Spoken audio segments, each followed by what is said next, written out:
আপনারা যে ভয়ে আছেন যে কেনা বেচা কিনা হবে না, এটা আপনাদের ভুল ধারণা। আপনারা একবার ওই মার্কেটে যান, আপনারা যদি দেখেন বেচা কিনা না হয় 15 দিনের মধ্যে আপনারা আবার এখানে চলে আসেন।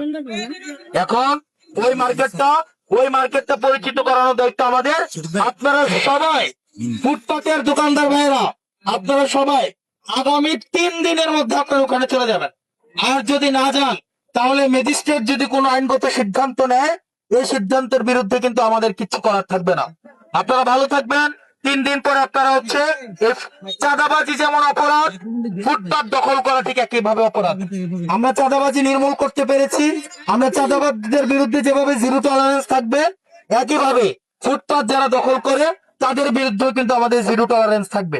আমরা চাই আপনারা আপনাদের ফুটপাত দখলকৃত ভাইদেরকে দৃষ্টি আকর্ষণ করে বলছি, আপনারা এখানে যারা আছেন, আপনারা ফুটপাতের ভাইয়েরা, আপনারা যেহেতু জীবিকা নির্বাহ করেন, একটা পরিবার চালাতে হয়, সেজন্য আপনাদের প্রতি আমাদের সবার সংবেদনশীলতা রয়েছে। আপনারা আমাদের ভাই, আপনারা 3 দিনের মধ্যে আপনারা জেলা পরিষদের মার্কেটে চলে যাবেন। আসসালামু আলাইকুম ওয়া রাহমাতুল্লাহি ওয়া বারাকাতুহু।